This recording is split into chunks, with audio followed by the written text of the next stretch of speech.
We continue our focus on 30 years of democracy in South Africa. For more on if everyone in South Africa is enjoying the fruits of freedom, we are now joined by diversity expert Veronica King. Veronica, thank you so much for your time and for joining us this evening. Now, in your view, what has been the greatest successes and most significant achievements for South Africa over the past 30 years of democracy? Thank you for having me. It's lovely to be here. There have been many achievements. The ones that come to mind in the context of diversity is that there's been a lot of representation that's in our corporate environments more and more. So the challenge of diversity is being addressed, but I think the issue of inclusion is still where the work needs to be done.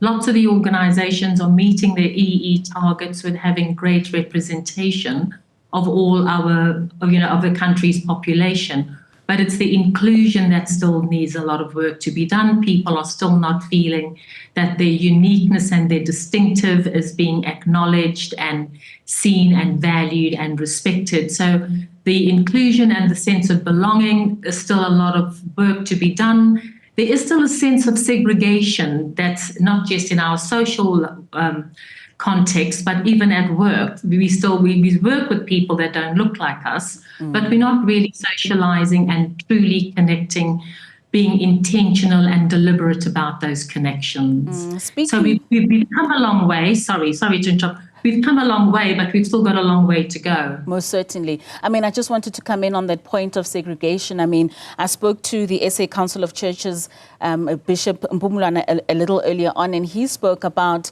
sustaining the provinces is what continues to sustain the divide among South Africans. And that's why now people are moving back into their pockets of black, white, colored and Indian, sort of drifting away as opposed to that rainbow nation that we're working towards. You've mentioned segregation. You've mentioned how people are not feeling included and inclusive in some spaces of society.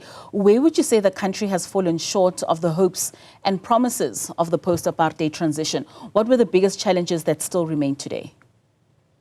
I think the biggest challenges that remain is that we still are insulated and isolated in our little the kind of the way apartheid divided us with Indian, colored, black and white. I think the insulation and isolation of those communities are still there. There's a lot of work to be done where we can be a lot more integrated.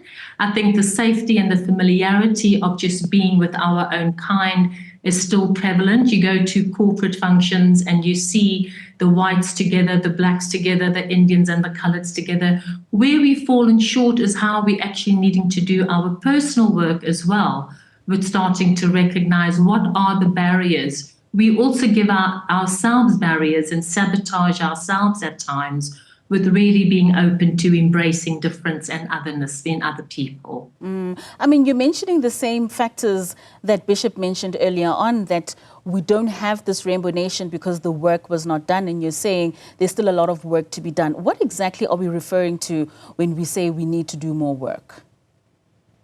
With being exposed, I think the more we have more diverse people in our social circles, I think the integration and the diversity and having diverse sets of friends in our social lives is still not happening at the rate it could be. I think if we are intentional about having people of different races, different genders, different sexual orientations, different people living with disabilities that are part of our social networks, we would be able to recognize what we have in common, find common ground, which would give us the ease of starting to understand the lived experience of people that are different from us. Because when we're starting to question, sometimes questioning somebody who's different from us is actually amplifying how different they are and their otherness. If we do our own work in becoming curious and open and expansive in wanting to understand the lived experience of people that are different from us, it will make our interactions with them a lot more comfortable, and the awkwardness won't be there because we would have done our work and we could openly ask questions. So what pronoun should I call you? What pronoun do you prefer to be called by? Instead of being awkward when people suggest things like that. So that's what I mean by us doing our work.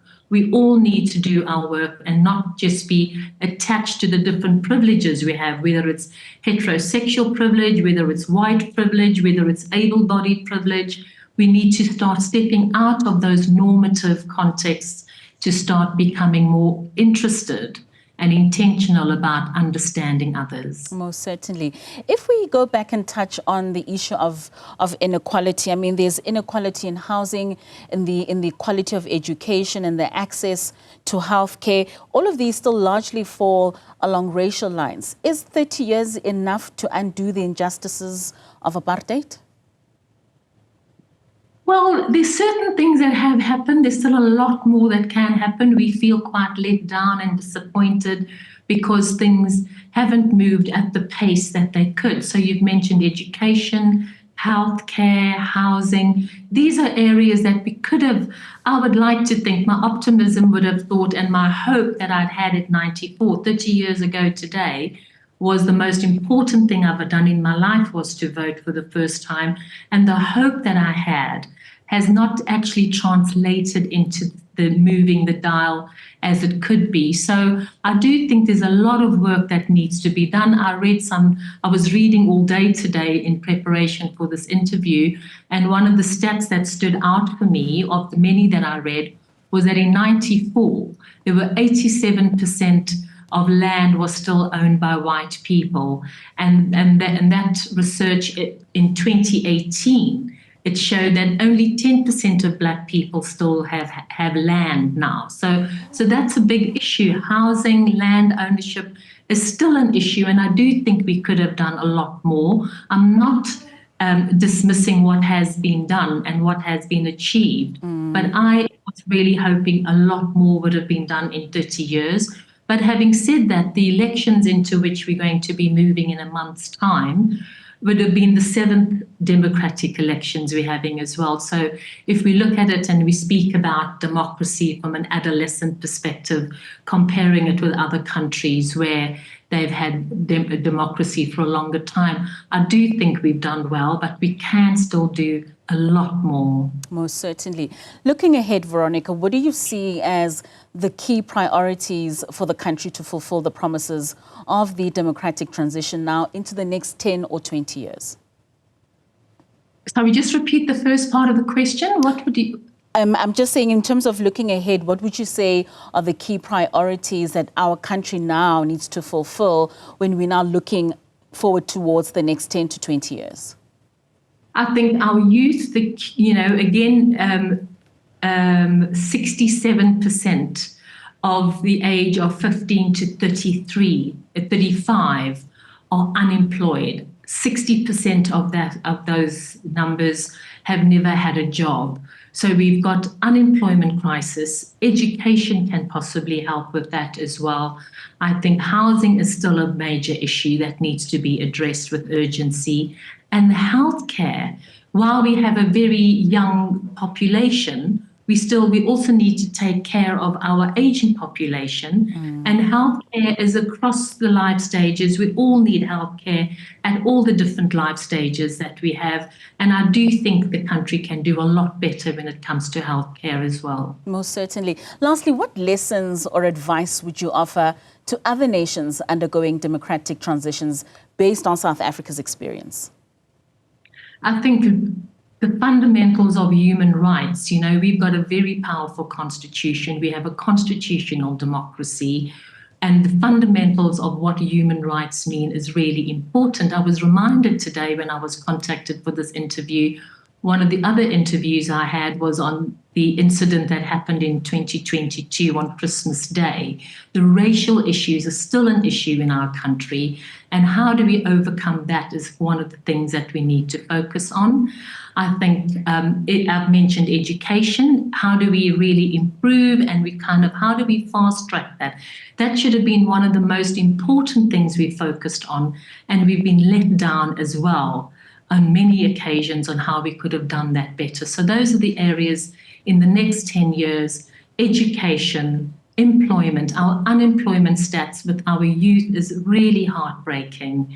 Housing and land ownership are still very tender, painful issues in our country. So those are the ones that come to mind economy now, but fundamentally human rights and social justice being at the center of big decisions would really start moving us in a better direction. Most certainly. We have come a long way, but a lot more work still needs to be done amongst us as South Africans. Thank you so much. That was very insightful. Thank you for joining us this evening. That was diversity expert Veronica King.